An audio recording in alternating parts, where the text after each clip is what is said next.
The millionaire's baby cried upon seeing the new maid, and what he said shocked everyone. An engagement party in a mansion, 50 wealthy guests in designer clothes, crystal chandeliers, champagne, perfect smiles. Then the millionaire's 2-year-old son sees the new maid and starts screaming, "Mama!" The ballroom freezes. The bride-to-be goes pale. The grandmother's secret unravels. Because this isn't just any maid. She's the sister of the nanny who was fired for loving the boy too much. What the child says next exposes a truth that destroys an engagement, shatters a family's lives, and proves that a toddler's heart sees what adults refuse to acknowledge. Before we dive in, let us know in the comments what time is it and where are you watching from. Let's start. The maid who knew too much. The Ashford mansion was prepared for perfection. Crystal chandeliers sparkled overhead, casting prismatic light across the marble floors of the grand ballroom. Cream-colored curtains framed floor-to-ceiling windows that overlooked manicured gardens. White roses adorned every surface. Nearly 50 guests in elegant attire mingled with champagne glasses, their laughter echoing off the high ceilings.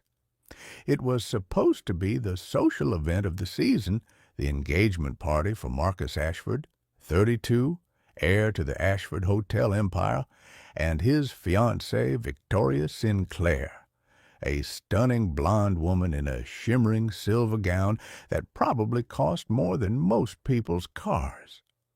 Marcus stood in his impeccably tailored navy blue suit, greeting guests with his practiced smile, when he noticed his son having a meltdown near the entrance to the ballroom. Little Sebastian, barely 2 years old with curly brown hair, was dressed in a miniature navy suit that matched his father's, complete with a tiny bow tie. He'd been the picture of adorable charm all morning during photos. But now he was crying, his face red and scrunched, tears streaming down his chubby cheeks as he reached toward something or someone that Marcus couldn't immediately see. "What's wrong with him?" Victoria hissed under her breath, her smile never faltering for the guests, but her eyes flashing with irritation. "We're about to make the announcement." Marcus moved quickly through the crowd, excusing himself past elegantly dressed men and women who all turned to watch the scene with varying degrees of concern and curiosity. His hand went to his mouth in shock as he reached Sebastian and finally saw what, or rather who, had caused his son's distress. A woman in a blue maid's uniform with a white collar and white apron stood frozen near the service entrance, yellow rubber cleaning gloves still on her hands as if she'd been caught mid-task. She was young, perhaps mid-20s, with her dark hair pulled back into a neat ponytail, pearl earrings catching the light. Her face showed a mixture of alarm and something else. Recognition? Fear? Sebastian was inconsolable, reaching toward her with both arms, his little body straining against his nanny's hold. "Mama!" he wailed. "Mama! Mama!" The ballroom fell silent. 50 pairs of eyes turned to watch. Marcus felt the blood drain from his face. That word, that impossible word from his son's mouth, directed at a maid he'd never seen before in his life. Victoria appeared at his elbow, her manicured nails digging into his arm. "What is he saying?" she whispered urgently. "Why is he calling the help Mama?"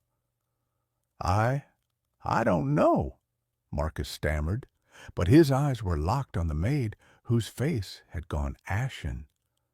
The woman, her name tag read Diana, stood completely still, the yellow gloves clutched in her trembling hands.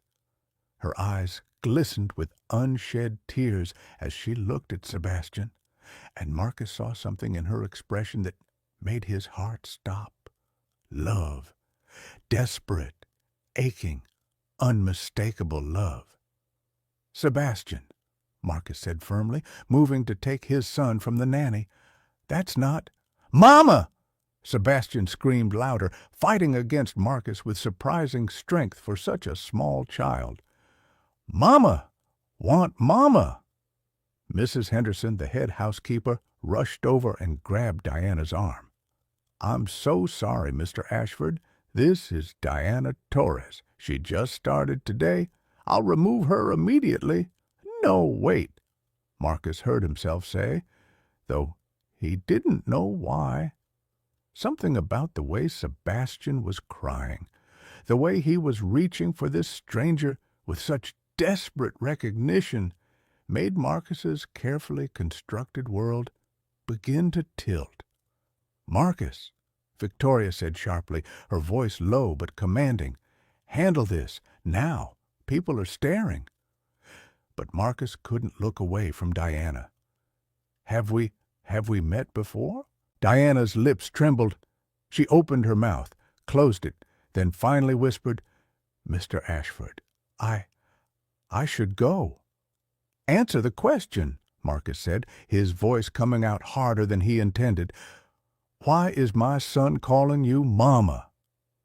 The guests were definitely all watching now, conversations dying as the drama unfolded. Marcus could see his mother, Patricia Ashford, making her way through the crowd with alarm on her perfectly made-up face. Diana looked at Sebastian, whose cries had reduced to heartbroken whimpers as he continued reaching for her. A tear escaped down her cheek. "Because," she said quietly, 18 months ago, I was his nanny. Before everything." Marcus felt like he'd been punched. "That's impossible. Sebastian's nanny was—" He stopped, his mind racing back.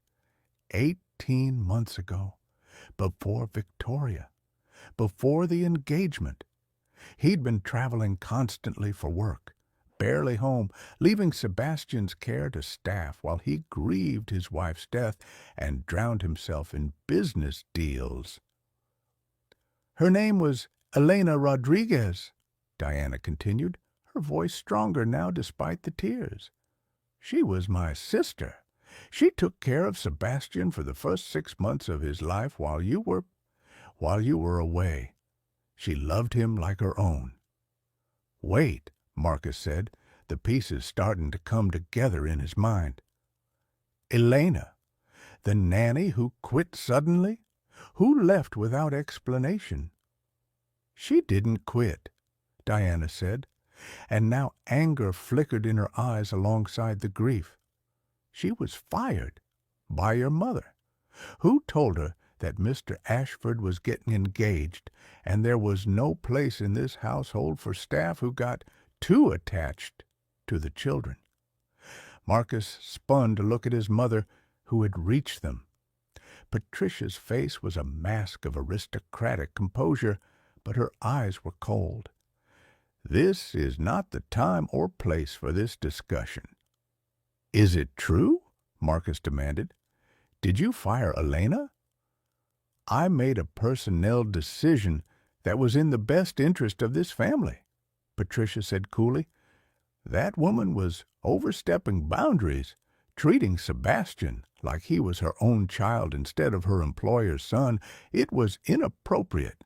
"She loved me," Sebastian suddenly shouted, his vocabulary surprisingly clear for a 2-year-old. "Lena loved me, this mama's sister."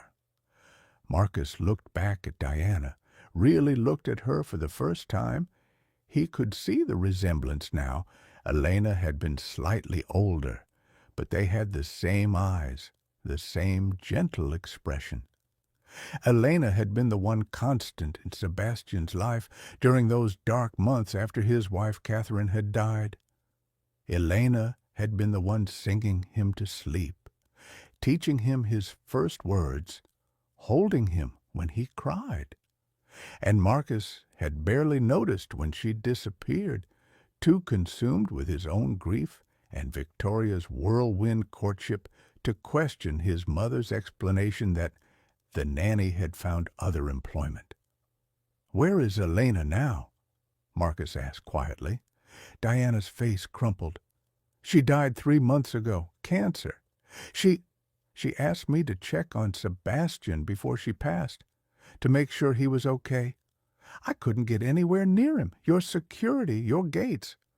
So I applied for the housekeeping position under my married name. I just wanted to see him, to know he was all right, to tell him that Lena never forgot him." "This is absurd," Victoria interjected, her voice sharp. "Marcus, we have guests waiting. This woman is clearly unstable." "She's telling the truth," came a quiet voice from the crowd. Everyone turned to see Mrs. Chen, the longtime cook, stepping forward. She was in her 60s, had worked for the Ashfords for over 20 years. "Elena was dismissed by Mrs. Patricia 18 months ago. The girl was heartbroken. She'd bonded with baby Sebastian during Mr. Marcus's difficult time. She was let go the same week Miss Victoria moved into the house. Marcus felt reality shifting, pieces of a puzzle he hadn't known existed clicking into place. He looked at Victoria, whose beautiful face had gone hard. "You knew about this?" "Your mother was right," Victoria said coldly, dropping her sweet facade. "The help was getting too familiar. I wasn't about to raise another woman's memory in my household." "Another woman's memory?" Marcus repeated slowly. "You mean my wife's, Sebastian's mother's?" "Your late wife is gone," Victoria said flatly. "I'm your future, but I won't be second place to ghosts and sentimental servants who think they're family." Sebastian had finally stopped crying, watching the adults with wide eyes. Then he looked at Diana and said, in a small, clear voice, "Lena singed me the moon song every night. You know the moon song?" Diana nodded, tears streaming freely now. "I know it. Elena taught it to me before she left. She sang it to me when I was little, and she sang it to you, sweet boy. She loved you so much." She began to sing softly, and Marcus felt his heart break as he recognized the melody.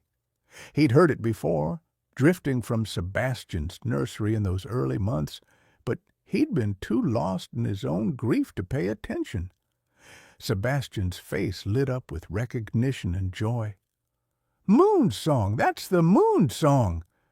Marcus looked around the ballroom at the shocked guests, at his cold mother, at Victoria, whose mask had finally slipped to reveal someone he didn't recognize, at Mrs. Chen and the other longtime staff members who were nodding with sad understanding, and then he looked at his son, truly looked at him, and saw a little boy who remembered love from a woman who had cared for him while his father had been absent.